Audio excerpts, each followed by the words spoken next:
Halo football lovers, kembali lagi di Starting 11 News. Seperti biasa, kami akan terus menyajikan informasi seputar dunia sepak bola spesial untuk Anda.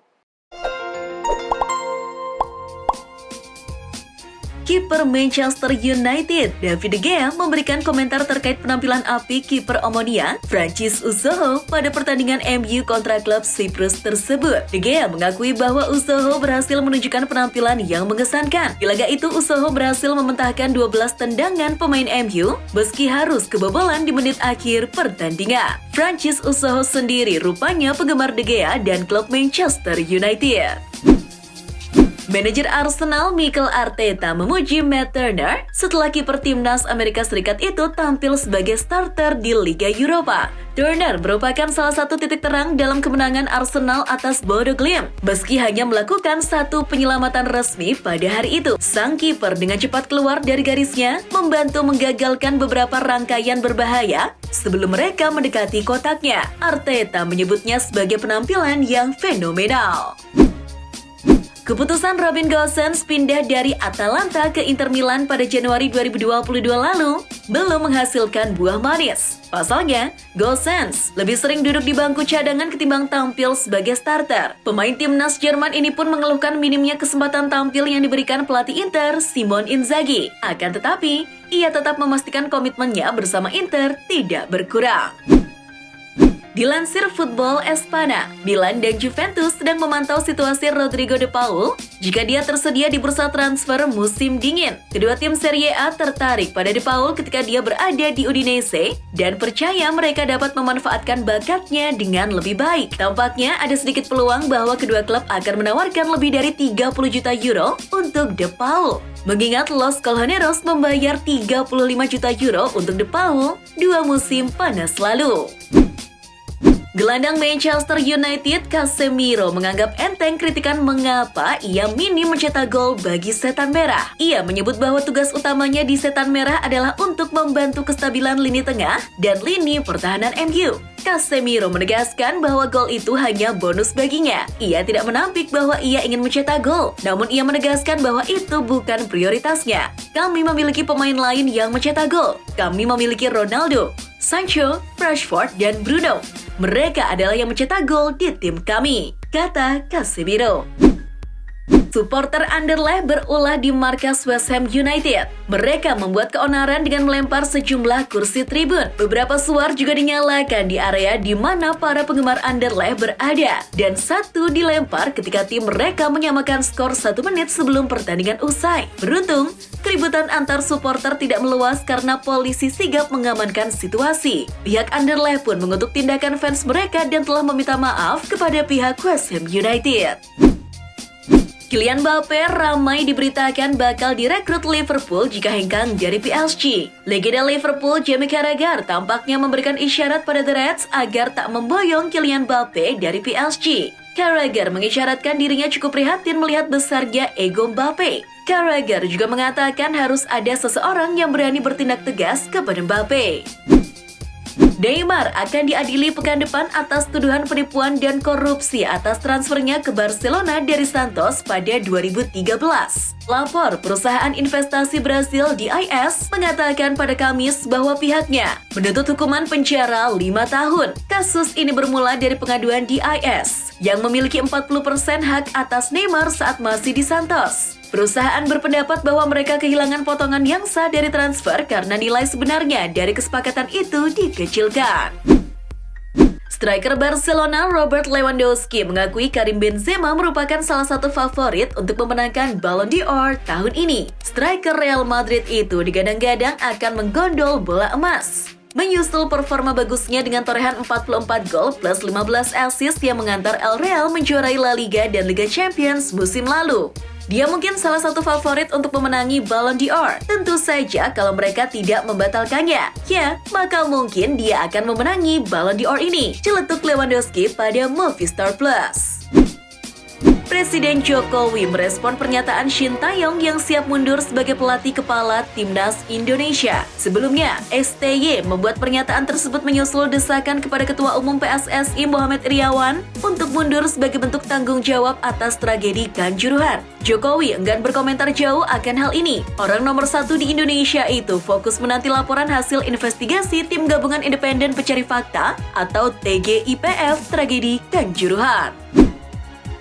Barcelona akan mengenakan jersey logo October's Very Own atau OVO yang identik dengan rapper Drake saat melawan Real Madrid di El Clasico akhir pekan ini. Pergantian logo Spotify ke October's Very Own atau OVO sendiri bukan tanpa alasan. Drake dipilih karena menjadi penyanyi pertama di dunia yang menyentuh angka 50 miliar streaming di Spotify. Langkah ini juga sebagai bentuk penghormatan dari Spotify kepada rapper asal Kanada tersebut.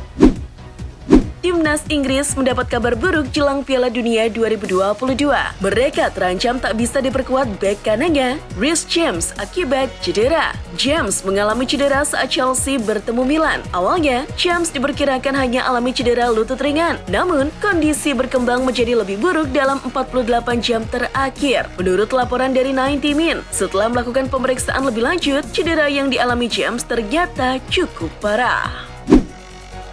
Gelandang andalan timnas Prancis, N'Golo Kante, dipastikan tidak akan ambil bagian di Piala Dunia 2022 yang akan berlangsung di Qatar. Kante saat ini dikabarkan sedang menderita cedera hamstring. Kondisinya semakin buruk karena berasal dari cedera sebelumnya. Dalam pemeriksaan terbaru, Kante kemungkinan akan menepis selama 3 bulan ke depan. Chelsea pun memastikan akan memberikan bantuan sebaik mungkin kepada Kante untuk pulih. Apresiasi atas performa bagus Bukayo Saka datang dari majalah Time. Pesepak bola kebanggaan publik Emirates Stadium itu menghiasi sampul majalah Time asal Amerika Serikat edisi kali ini. Saka menjadi pesepak bola kelima yang wajahnya mejeng di majalah Time. Keempat orang pesepak bola yang muncul di majalah Time sebelum Bukayo Saka yakni Lionel Messi, Neymar Jr., Mbappe, dan Mario Balotelli. Phil Foden resmi memperpanjang masa kerjanya dengan Manchester City. Kontrak Foden sedianya baru habis pada Juni 2024.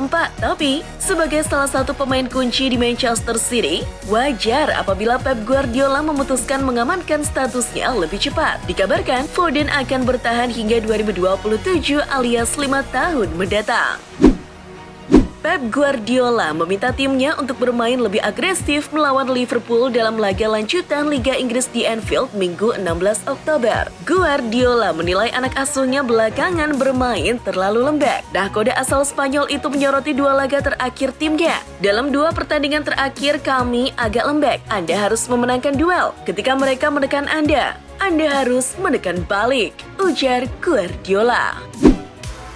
Mantan bek Liverpool, Jamie Carragher, menyarankan agar Jurgen Klopp lebih fokus menghentikan Kevin De Bruyne jelang laga di Anfield. Sebab serangan-serangan Manchester City praktis dibangun oleh gelandang Belgia tersebut, sehingga menghentikannya berarti mengurangi resiko secara signifikan. Menghentikan De Bruyne itu artinya akan mengurangi ancaman Erling Haaland, sang predator di kotak penalti lawan.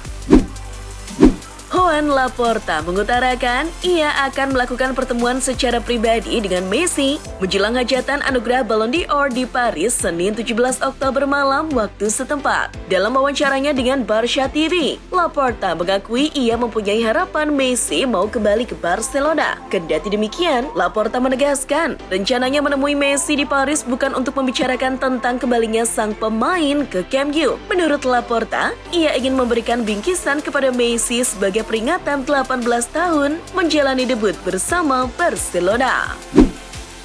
Fans Barcelona meradang usai Lionel Messi merayakan keberhasilan Inter Milan redam Barcelona. Diketahui Barcelona hanya meraih hasil imbang 3-3 lawan Inter Milan di Camp Nou. Fans Barca geram karena Messi menyukai postingan Lautaro Martinez di Instagram. Striker Inter itu memposting keberhasilan timnya menahan Barcelona. Gara-gara hal tersebut, mega bintang PSG itu dianggap pengkhianat oleh fans Barcelona.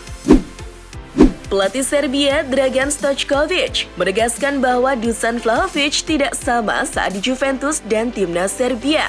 Sejauh ini, Vlahovic masih biasa-biasa saja bersama Juventus. Kontribusinya belum terlalu menonjol. Stojkovic tidak mencemaskan kondisi Vlahovic di Juventus meski Piala Dunia 2022 tak lama lagi mau bergulir. Dia percaya Vlahovic berbeda saat membela negara. Bintang Real Sociedad Martin Zubimendi telah mengakhiri spekulasi atas kemungkinan kepindahan ke Barcelona dengan menandatangani perpanjangan kontrak di San Sebastian. Klub berjuluk La Real itu kini telah mengkonfirmasi Zubimendi sudah menandatangani kontrak baru hingga akhir musim 2026-2027. Hal ini memupus harapan Barca yang ingin merekrutnya sebagai pengganti Basque. Brentford sukses curi kemenangan melawan Brighton Albion pada lanjutan Liga Inggris Sabtu dini hari tadi. Penyerang Ivan Toney menjadi pahlawan Brentford dengan 2 golnya, salah satunya dihasilkan dari titik putih. Hasil ini membuat Brentford naik ke posisi 8, sekaligus menempel ketat Brighton yang setingkat di atasnya yang berada di posisi 7. Pemerintah Qatar akan menyediakan area khusus bagi penonton Piala Dunia 2022 yang mengkonsumsi minuman keras. Meski pemerintah telah melonggarkan aturan terkait minuman beralkohol saat Piala Dunia 2022, penonton mabuk yang berbuat onar akan tetap mendapatkan sanksi. Pada September lalu, Qatar mengkonfirmasi penonton dapat membeli alkohol di area tertentu di dalam stadion. Pembelian akan dilayani mulai 3 jam sebelum kick-off dan 1 jam setelah peluit akhir, tetapi tidak selama pertandingan. Menko Polhukam sekaligus Ketua Tim Gabungan Independen Pencari Fakta atau TGIPF, Mahfud MD menyebut tragedi Kanjuruhan lebih mengerikan dibanding video yang beredar di media sosial. Hal ini salah satu temuan TGIPF setelah memeriksa rekaman 32 CCTV Stadion Kanjuruhan. Mahfud menyebut dari rekaman CCTV terlihat beberapa supporter keluar masuk stadion untuk menolong korban, bahkan ada yang memberikan bantuan pernapasan. Sementara video yang beredar di media sosial terlihat Aremania berdesak-desakan agar bisa keluar dari stadion yang dipenuhi gas air mata. Tim Gabungan Independen Pencari Fakta atau TGIPF tragedi Kanjuruhan mengeluarkan rekomendasi untuk PSSI. Satu di antara poin yang ditulis adalah Ketua Umum Muhammad Iriawan alias Bang Ibul bersama anggota Komite Eksekutif atau Exco PSSI mundur dari jabatannya. Rekomendasi yang dikeluarkan TGIPF berdasarkan investigasi yang dilakukan dalam tragedi Kanjuruhan dan sudah dilaporkan kepada Presiden Republik Indonesia Joko Widodo Jumat 14 Oktober. Itulah informasi seputar dunia sepak bola spesial dari Starting 11. Buat kamu yang gak mau ketinggalan berita terupdate dan terbaru seputar dunia sepak bola, jangan lupa untuk like, share, dan subscribe. See ya!